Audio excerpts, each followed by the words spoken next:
Estamos começando mais um podcast, Papo Inclusão com a Pri, e eu vou fazer minha audiodescrição. Eu sou uma mulher branca, de cabelos pretos, abaixo do ombro, estou vestindo um vestido preto e usando um tênis preto com verde.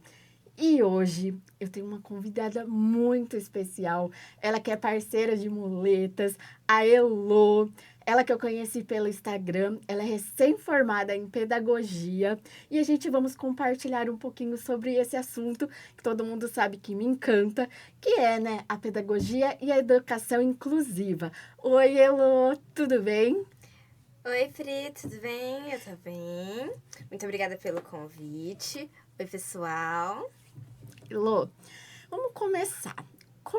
Conta um pouquinho a sua história sobre a sua deficiência. Bom, eu tenho 24 anos, quase 25, como o aniversário tá chegando. Eu tenho uma deficiência chamada mielomeningocele, que é uma má formação na coluna. Igual eu costumo explicar para os meus alunos, é como se eu fosse apressada e não tivesse terminado a formação da coluna, eu já quisesse começar outra coisa porque eu tava com pressa. E então a minha coluna não terminou de se fechar, e aí ela nasceu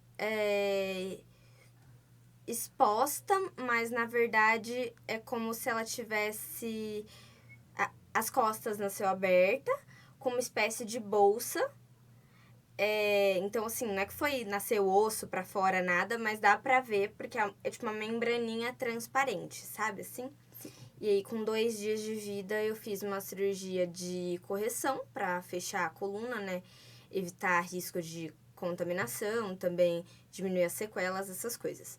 Hoje em dia, inclusive, essa cirurgia pode ser feita intraútero, com o neném ainda na barriga. Eu não sei explicar muito bem como acontece, mas eu sei que é feita uma incisão na barriga da gestante. E aí o bebê é operado normalmente. Depois ele é devolvido pro útero para continuar a gestação normalmente até o período normal. Eu sou recém-formada em pedagogia, como você falou. E também é uma área que me encanta muito, eu sou completamente apaixonada, suspeita, assim, pra falar. Eu sou muito apaixonada pelo que eu faço.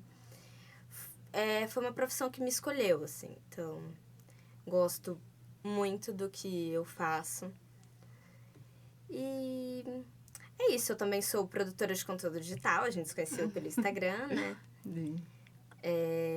Eu sou a pessoa que tem a coleção de muletas coloridas. Se vocês me encontrarem por aí, já sabem quem é. Foi ela que me apresentou as muletas coloridas. Quando eu vi, eu falei, gente, que legal! Porque é uma coisa legal, né? Quando a gente tem alguma referência. Eu só tinha visto as muletas normais, preta, cinza. E quando eu vi as coloridas, eu falei, gente, muito legal, porque a gente consegue combinar com os looks. A gente tem uma ideia de que esses materiais de tecnologia assistiva, eles precisam ser feios, né? Sim. Não combinam com nada. Então, os próprios instrumentos que a gente utiliza, eles já carregam esse estereótipo de que a deficiência tem que ser uma coisa feia, Exatamente. né? Que a gente não pode ter beleza, que não pode ser usado como um acessório. Então, assim, nossa, pra que você precisa dessa quantidade de muleta? Ai, quantos pares de sapato você tem? Dá licença. Exatamente. Pra mim, é como se fosse a mesma coisa. Sim. Então, eu realmente uso como um acessório, assim. Tentando quebrar esse estereótipo de que precisa ser algo feio. E que a deficiência é parte de mim. Eu posso ser uma pessoa bonita, não apesar de ter uma deficiência, mas tendo uma deficiência. Eu tenho uma deficiência exatamente como eu tenho olhos claros. Aliás, eu acabei esquecendo de fazer a minha audiodescrição. Eu sou uma mulher branca, de cabelos castanhos claros, um pouco abaixo dos ombros. Eu tenho olhos castanhos claros, mais puxadinhos assim pro verde. Tô usando um vestido branco com flores em azul marinho. Ele tem alcinha. Também tô usando uma sandália azul marinho. Bom, vamos entrar nesse assunto da inclusão, mas eu quero começar pela sua infância. Como que foi para você na escola, nos seus primeiros anos? Bom, a escola foi um período bem complicado pra mim, assim. A gente tem aquela inocência de criança, de não saber muito identificar as coisas.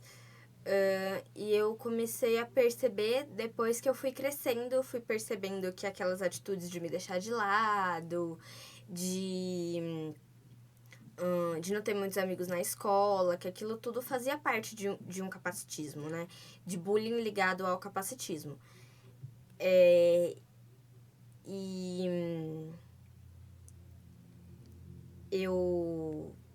Eu fui percebendo depois de... Quando eu cresci, mas eu achava que era uma coisa, assim, comum, sabe? Sim. Como se fosse algo do tipo que a gente merece passar, talvez. Eu acho que eu fui muito injusta comigo nesse sentido. Depois acabei percebendo que as pessoas tiveram sempre esse preconceito, mas eu acho que também era uma questão de que na minha cabeça não entrava que as pessoas viam o meu corpo como um corpo estranho. Sim. Porque eu nunca vi o meu corpo como estranho. Eu sempre, graças a Deus, eu sempre me dei muito bem com aquilo que eu tava vendo no espelho. O meu corpo nunca foi um corpo estranho pra mim. Se eu te disser que eu tive momentos assim de me esconder por causa da minha deficiência, eu vou estar mentindo. Eu sempre me dei muito bem com o meu corpo, com tudo que ele é, com tudo que ele tem. Então, eu achava estranho o que as pessoas achavam estranho. Entendi. Então, eu meio que não queria acreditar que as pessoas tinham algum problema com o meu corpo, porque eu pensava, o meu corpo é meu. Se eu não tenho problema com o meu corpo, ninguém mais tem que ter, entende? Exatamente. E eu sempre me dei muito bem com a imagem que eu via no espelho. Então, confesso que até hoje eu fico tentando entender o problema que as pessoas veem no corpo que não é delas, sabe? Eu percebo, assim, que, na verdade, as pessoas têm um padrão que para eles é normal, um padrão que é bonito, e que eles não conseguem enxergar o diferente, porque para mim não é diferente também. Uma coisa que você Sim. falou, quando eu tive depressão, por aceitação mesmo, por eu me questionar o porquê eu nasci assim, tudo, eu percebi realmente que, na verdade, eu queria a aceitação das pessoas. É nesse ponto que a gente se pega, porque conforme as pessoas vão te apontando e vão falando, olha, tá errado, você não devia ser assim, você não devia ser assado, você fica, putz, eu acho uma coisa, mas eu encontro dezenas, centenas de pessoas que discordam. Então, Sim. é aquela coisa, né? Se mais de uma pessoa tá falando, tá alguma coisa errada. Exatamente. Só que a gente cresce sem entender. Eu, por exemplo, fui conhecer a palavra capacitismo quando eu comecei a produzir conteúdo digital lá em 2019. Então, foi uma coisa que eu sempre senti, sempre passei na minha pele. E não tinha nome. Você não sabe nomear aquilo que você passa. Eu sempre tratei com preconceito, mas agora capacitismo é muito mais fácil dar uma referência. Para mim, eu só falava, o preconceito contra a pessoa com deficiência. Mas era o que você falou, não tinha nome. Os vários sentimentos não tinha nome. E quando você começa a nomear, você começa a entender aquela coisa como um problema estrutural. Sim. Então, você encara o capacitismo e fala, você não é problema meu, você não é culpa minha. Sim, exatamente. Você é um problema das estruturas da sociedade. E a gente acaba entrando numa onda, assim, desse capacitismo estrutural, que eu não sei você, mas eu já me vi sendo capacitista com outras pessoas com deficiência. Já. Sabe? A gente acaba limitando as outras pessoas. Sim. Até que dá um estalo e eu fico, putz, tô fazendo com ele o que estavam fazendo comigo ali na esquina, eu não gostei. Mas eu me enfiei no mesmo pensamento daquelas pessoas E eu comecei a ver o que era diferente de mim, porque é importante a gente ressaltar que as pessoas com deficiência, elas não são todas iguais, né? Então, eu também começo a pegar essa coisa de ver o que é diferente de mim como estranho. Sim. E aí eu começo a ter não só o capacitismo, mas outros preconceitos por não respeitar aquilo que é diferente de mim. Porque todos esses preconceitos, eles são problemas estruturais. Então, o preconceito, o capacitismo, ele tá no nosso vocabulário, tá na nossa maneira de pensar, na nossa maneira de ver o outro, às vezes na nossa maneira de se ver. Sim. Então, a gente acaba entrando nessas ondas, né? E muitas vezes a gente faz como muitas pessoas, faz sem perceber. É o que você falou. Depois dá um... Nossa, olha só o que eu falei, que eu acabei de fazer. olha o que eu acabei de fazer, olha, mas é o que você falou. E assim, quando eu escolhi fazer pedagogia, eu não tinha o sonho de ser professora. Eu entrei já na pedagogia porque eu tinha o sonho de trabalhar com palestras para as crianças, porque eu vejo a criança como a sementinha. Então, se ela entender o que é a deficiência, que existe muitas deficiências. Eu sempre vi que essa criança, ela poderia trazer muitas coisas, porque um dia só de palestra não vai resolver todo o problema, mas vai plantar algo. Sim, Eu costumo dizer que a criança informada de hoje, ela é o adulto anticapacitista de amanhã. Exatamente. Então, quando eu escolhi, eu vi muito isso, em querer transformar isso, porque eu passei, quando eu era criança, por coisas. Então, eu nunca vi maldade na criança. A criança, ela é curiosa. E logo ela acostuma com a deficiência e para ela aquilo vai se tornar algo normal. Mais maldoso, eu acho que é o adulto que impede a criança daquele processo, né? De entender o que é aquele corpo, de entender que aquele corpo é diferente do dela e tudo bem, né? Eu já passei situações onde eu tava no shopping, uma criança perguntou pra mãe por que ela anda assim. A mãe falou assim, porque ela é aleijada. Não ficou olhando, senão você vai ficar assim. Nossa. E assim, eu nunca tinha passado por isso. Até, e assim, é surreal. Só que pensamento que a criança já vai ter sobre a pessoa com deficiência? Já parou pra pensar? Como essa criança vai levar? Talvez um dia ela vai conhecer alguém com deficiência e vai entender. Ou não, ela sempre vai ter o pensamento de que é uma aleijada. Aquela pessoa não, é incapaz, não vai conseguir nada, é um corpo feio, é uma pessoa. Então, assim, foi muito disso também. Quando eu fui juntando, eu falei assim, não, a criança, ela é curiosa. E ela não pergunta por mal. Eu vejo a Lorena, minha filha, ela tem uma pessoa com referência com deficiência dentro de casa, só que se ela vê outra deficiência, ela me pergunta. E eu tento explicar o mais, não, o filha, ela é deficiente com a mãe, só que ela anda de cadeira, ou ela tem uma deficiência visual. Então, você vê. E muitas vezes ela pergunta, já aconteceu dela chegar, por que você tá na cadeira? Só que eu tento, na hora, conversar com a mãe e falar, pergunta para ela, né? Que nem esses dias a gente participou de um balé, ela perguntou porque que a amiguinha tava na cadeira de rodas. Eu falei assim, vamos perguntar para ela? Vamos lá conversar com ela? E ela perguntou, a Gabi respondeu para ela o porquê. Então você vê, ela, que legal. E logo ela pergunta, posso te empurrar? Normal, passou. Só que pega se eu talvez não tivesse deficiência e fala assim, não vai falar com ela não. Não vai. Eu gosto muito quando os adultos que estão acompanhando as crianças têm essa postura que você teve de olhar e falar, não sei, vamos perguntar pra ela? Sim. Porque assim, eu fico um pouco incomodada com essa lógica do adulto capacitista que acha que a criança, a pergunta da criança ofende, o olhar da criança ofende, mas ele arrancando a criança de perto de você não ofende. Não ofende. Eu acho incrível essa lógica. Alguém, por favor, me explica essa lógica, porque na minha cabeça não faz sentido. Não, na minha também não. Não faz. E assim, voltando um pouquinho, quando então eu escolhi fazer pedagogia, foi muito por isso, de querer fazer essa transformação. Foi algo que sempre me encantou, essa curiosidade da criança, entender que a criança, ela é curiosa, ela vai perguntar, ela vai fazer, às vezes, perguntas difíceis.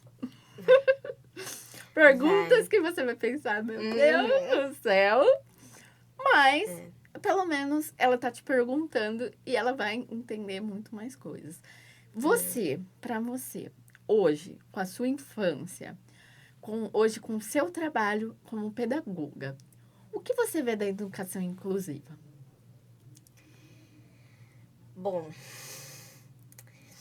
eu vou começar dando um exemplo que, assim, foi uma vez que... Eu acho que foi a primeira vez que a Heloísa, professora, e a Heloísa, pessoa com deficiência, elas entraram num confronto, assim. Porque... Digamos que a partir do momento que eu me formo professora, que eu começo ali a trabalhar na escola, que eu vejo aquela realidade de perto e do outro lado, eu meio que tô vivenciando os dois lados da coisa, né? Eu era uma aluna com deficiência na escola, sou uma aluna com deficiência na faculdade, e eu também sou uma professora com deficiência na escola agora. Sim. Só que ao mesmo tempo que eu sei as dificuldades de um lado, eu também sei as dificuldades do outro. Então, nesse dia, especificamente, ia chegar um aluno dentro do TEA, transtorno do espectro autista, na turma da professora que eu tava fazendo estágio, e ela tava, assim, desorientada. Ela tava totalmente sem saber o que fazer. E aquilo não era culpa dela. Eu sei e eu já convivi, principalmente na minha época de escola, já tive professores que não estavam preparados e não queriam estar preparados. Eles tinham capacitismo enraizado dentro deles, eles não estavam nem aí para dissipar isso, para fazer uma educação de fato inclusiva. Mas, nesse caso, assim, você olhava e percebia que não tinha uma preparação dessa professora, sabe? Por mais esforço que ela fizesse, ela não foi preparada para receber um aluno com autismo, e ele tinha, acho que nível 2 ou 3 de suporte, era primeiro ano do ensino fundamental, eu nunca tinha frequentado a escola antes. Uma turma com mais 19 alunos. E ela olhou para aquilo e falou: o que eu faço? O que eu faço? E num primeiro momento, a Heloísa, pessoa com deficiência, quis olhar pra cara dela e falar: se vira. Se vira, tá lá, ó. Artigo 206 da Constituição Brasileira, inciso 3º. Você tem que colocar esse aluno aqui na escola regular, numa sala regular. É o direito dele. A Constituição é bem clara nesse sentido. Você tem que colocar os alunos preferencialmente em escola regular. Então, não é no primeiro momento já sair jogando o aluno para outro lugar. Só que, ao mesmo tempo, toda a minha formação, toda a minha experiência de estágio me fez olhar para aquela professora e falar: e agora? E agora? O que a gente faz? Sabe? Porque, Sim. ao mesmo tempo que eu sei, enquanto pessoa com deficiência, que é o meu direito, o seu direito, o direito dele, e o de mais de 20 milhões de pessoas nesse país, ser incluído dentro da escola, ter as mesmas oportunidades que as outras pessoas, eu, enquanto professora, também entendo que não é só jogar ele ali. Ele estar matriculado na escola também não é a garantia de que ele vai ter as mesmas oportunidades que os outros. Porque a educação inclusiva sem a formação de professores, ela não é uma inclusão. Ela é uma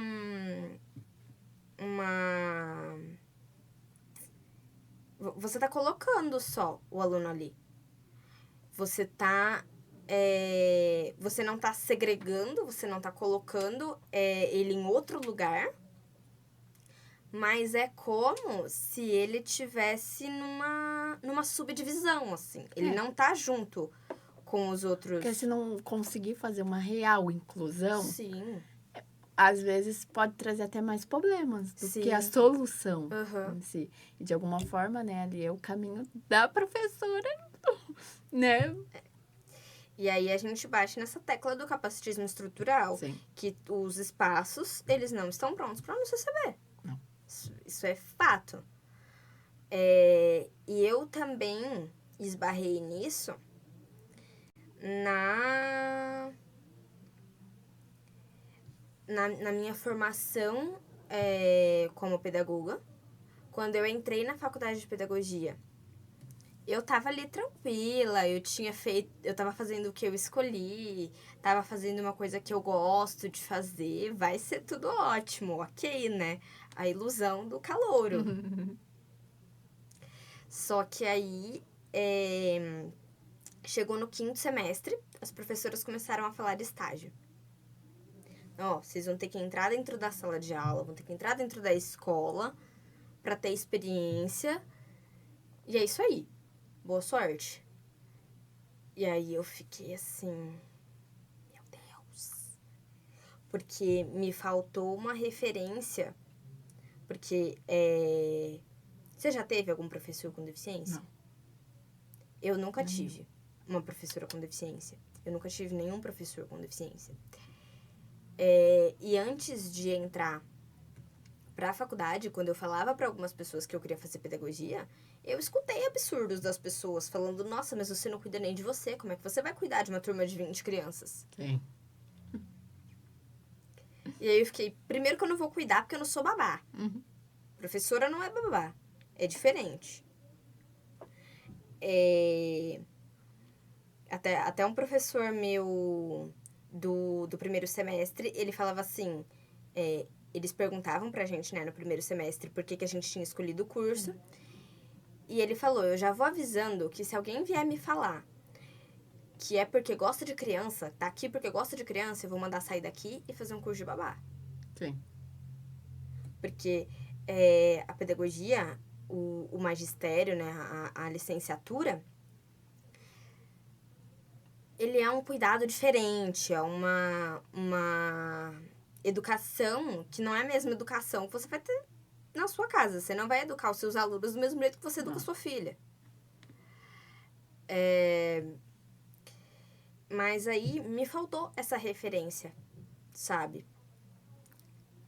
E aí eu fiquei, meu Deus, eu perguntei pros meus professores, eu procurei, queria até agradecer a minha professora, a professora Elaine, se você estiver me ouvindo. Um beijo pra você, tô morrendo de saudade. Que lá no 5º semestre eu comentei com ela que eu sentia a falta de uma referência como professora com deficiência. Porque a gente falava muito na faculdade, a gente tinha disciplinas de educação inclusiva e a gente falava muito sobre alunos com deficiência. E eu olhei pra ela e falei, então, você tá tentando me ensinar o que fazer com a deficiência dos meus alunos? Eu vou entrar dentro de uma sala de aula e não vou saber o que fazer com a minha própria. Entendeu? O que eu vou fazer com a minha própria deficiência e 20, 25 crianças olhando pra minha cara? Curiosas. Entendeu? Aí eu fiquei, socorro, me ajuda. E aí foi quando ela encontrou, acho que aqui em Campinas mesmo, ela encontrou uma... Eu sou de Boituva, não lembro se eu já falei disso. Mas ela encontrou uma professora daqui de Campinas. E é uma professora cadeirante. E ela levou essa professora pra dar uma palestra pra gente. Olha que legal. Sabe aquele dia que muda a sua vida? Uhum. Uma coisa assim que, pra quem tá escutando, parece que é uma coisa super simples. Mas mudou a minha vida. Foi um tipo... Foi aquela coisa do é possível, sabe? E aí ela contou como foi a formação dela, ela contou como foi para fazer estágio, como ser uma professora cadeirante atuante na educação básica.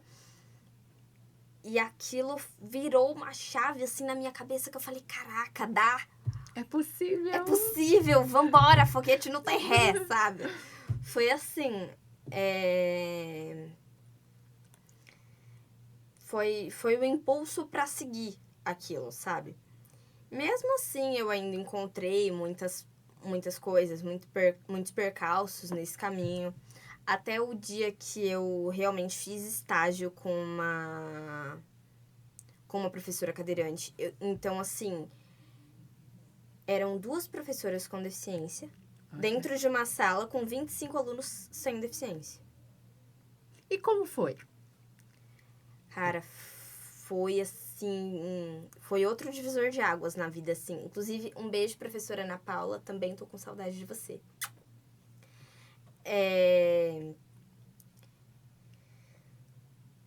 Era de uma naturalidade, assim, é aquela coisa, né? Ah, como foi? Normal. E foi isso que foi extraordinário. Foi normal. Entendeu? O normal foi o extraordinário, assim. Como foi? Foi incrivelmente comum.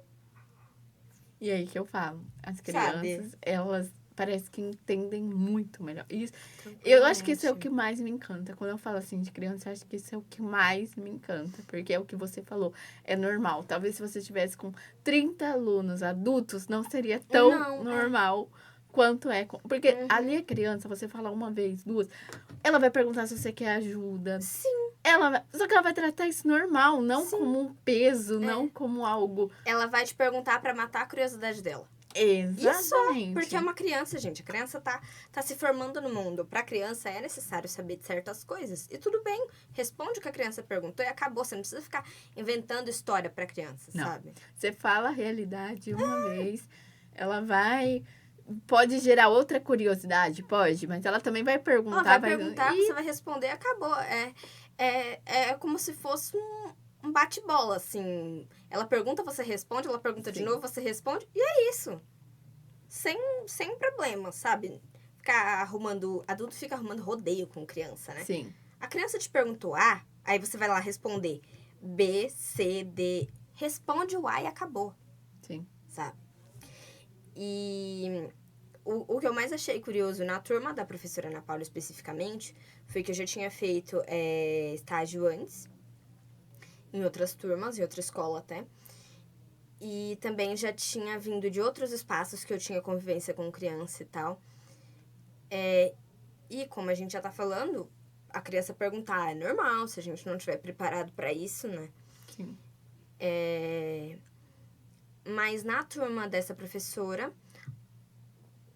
eles praticamente não me perguntaram nada.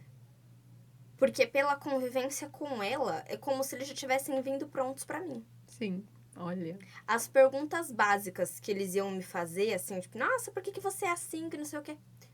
Eles perguntaram, e aí depois eu questionei ela, né? Eu falei, quando você chegou aqui, nessa turma, como foi? Eles perguntaram pra você? E aí ela falou o que você falou. Eles me perguntaram uma vez, eu respondi, falei a verdade, não fiquei inventando historinha. Aconteceu o que aconteceu, ponto. Não me perguntaram mais nada. E eles faziam, Pri, na hora da saída, eles faziam fila pra empurrar a cadeira de roda dela. Olha. Ela teve que organizar na lista de chamada. Eles tinham um dia certo, porque senão um atropelava o outro, queria porque queria. E eles respeitam muito a vez do outro, assim. Quando o coleguinha que era o da vez faltava, falava, hoje era a vez do fulano, mas ele faltou. Então ele vai amanhã e eu que era amanhã passo pra hoje. Eles respeitavam a vez do coleguinha, assim. Então, aquilo foi... Pra eles era super natural. Até que um dia eu tava parada na frente da porta, assim, esperando. O aluno, que era o ajudante do dia, foi ajudar a professora com a cadeira de rodas. Uma menininha saiu de lá do meio da fila, lá do lugar dela, olhou pra mim e falou, eu posso segurar no seu dedinho? Ai, porque eu não consigo ficar de mãos dadas com eles, porque eu preciso segurar a muleta pra andar, né? E aí, eu não ensinei eles a fazer isso. Eu acho que foi um dia antes, um aluno tava passando mal. E aí, fui levá-lo na sala da diretora e falei pra ele, segura no meu dedinho pra gente ir. Eu não sei, eu não reparei se ela tava perto, se ela ouviu o que aconteceu. Ela só olhou pra mim com a cara mais fofa do mundo, de uma maneira muito natural, e falou, posso segurar no seu dedinho? Olha. veio o Réveillon de Copacabana na minha cabeça, assim. Foi um momento extraordinário. Eu só fiz assim, ó. Pode. Foi a única ação que eu tive. Eu estiquei o dedinho e pode. E aí ela foi comigo até o portão da escola. Priscila. Foi até o portão da escola, depois ela não olhou pra trás, assim. Ela seguiu a vida como se nada tivesse acontecendo e eu tinha acabado de viver o momento mais extraordinário do mundo. E é o simples que é o extraordinário, né? Exatamente. Foi o extraordinário porque foi comum. Ela segurou na minha mão como ela pediria pra segurar na mão de qualquer outra professora. Sim. Entendeu? E eu acho que isso foi o mais legal pra mim. Ali, nós éramos não uma pessoa com deficiência e uma criança. Éramos uma aluna e uma professora. Sim. Entendeu? A gente tinha essa proximidade. Ela me desenhou uma vez, essa mesma aluna. Tinha um negócio na apostila deles, na matéria de artes, pra eles desenharem alguém legal da escola. Eu tava ali há 2 semanas. E ela olhou pra mim, Pro, eu tô te desenhando. Aí eu, tá bom. Assim, bem plena. Tá bom. Depois você deixa eu ver só, tá? Tá bom. De curiosidade. É muito incrível, eu lembro que no meu estágio, a gente teve uma roda de conversa no penúltimo dia de eu sair da escola, do estágio, da sala. E aí, eles tinham feito desenhos pra mim, um monte de coisa. Guardo até hoje na caixinha. E uma menininha veio, ela me falou assim, eu tô muito feliz. Eu tô triste, na verdade. Ela falou que tava triste, porque eu era do primeiro ano. Que eu ia sair, mas que ela tava feliz porque ela tinha me conhecido, que ela tinha contado pra mãe dela, que ela tinha uma professora com deficiência. E aí, uma outra aluna chegou e falou assim, tia, ela me chamou de tia, eu também contei pra minha mãe. E minha mãe falou assim, nossa, que legal, você tem uma professora com deficiência. Aí ela falou assim, mas sabe por que eu contei pra minha mãe? Porque na sala onde eu fazia estágio, tinha uma criança com deficiência que era cadeirante. E ela falou que ela contou pra mãe dela, e criança conta as coisas que os pais falam, viu? Porque ela falou pra mãe dela que ela queria ajudar esse amiguinho da sala. E a mãe dela falou que não, porque era perca de tempo. E ela falou assim, não é perca de tempo, mãe, porque a minha professora tem deficiência e agora ela dá aula. E ela contou pra gente, tipo, ela pode fazer o que ela quiser, que ela tem vida. Tipo, ela não falou nessas palavras. Tapa elegante que essa criança deu sem perceber na mãe, né? E aí eu falei assim, e sua mãe? Ela gostou? Ela falou, não gostou. Ela me veio, entregou um desenho que ela tinha feito, entregou uma florzinha que ela tinha pegado no caminho. E aí ela pegou e depois de um tempo, eu não lembrava dela, passou um tempo. Eu tava na escola onde eu tinha dado estágio, ela já tava maior, eu não lembrava. Ela falou e falou assim, oi, você lembra de mim, tia? Ai, eu tô tão feliz. Aí você fica com aquela cara de, lembra, tudo bem? Aí, por incrível que pareça, ela falou assim, minha mãe te segue no Instagram. Você tem uma bebê, né? Eu falei, tenho. Ela falou, ela é muito linda. Que gracinha. E aí eu falei, gente, tipo, passou de uma mãe, aonde era perca de tempo, pra uma pessoa que tá me seguindo no Instagram. Eu falei, olha, como a gente é acaba bom. mudando, né? Exatamente. Essa coisa da referência é muito, muito louca, assim, né? É muito importante, porque, assim, o convívio, ele acaba normalizando, né, as coisas. Não normalizando, mas acho que naturalizando é uma palavra melhor. Porque quando você busca normalizar também, você... Normalizar, na verdade, é colocar naquele padrão, né? Naquela norma. Então, não é encaixar no igual. Você tem que naturalizar. Tratar aquilo ali como uma coisa realmente natural do ser humano. A diversidade, ela é uma coisa natural do ser humano, né? E a convivência acaba fazendo isso. Eu até parei um tempinho atrás pra me tocar. E eu perguntei eu até comentei isso com meu pai um tempo atrás. Eu falei, pai, as crianças da minha família, meu irmão mais novo, meus primos mais novos, eles nunca me perguntaram nada. Eles nunca me perguntaram nada, porque a minha presença já explicava as coisas pra eles, sabe? E aí eu parei pra perceber isso, assim, as crianças que convivem comigo desde sempre, elas podem até fazer o que você falou que a Lorena faz. Elas encontram outras pessoas com deficiência, elas perguntam, mas pra mim elas nunca perguntam nada, porque a minha presença explica pra elas. Sim. Então, quanto mais você convive, mais você entende aquilo ali como natural, né? Quanto mais você encara a diversidade, mais você entende a diversidade como algo natural do ser humano. Exatamente. Por isso que a gente tem que ocupar todos os espaços, né? Exatamente. Por isso que espaços como esse aqui são tão muito importantes. importante.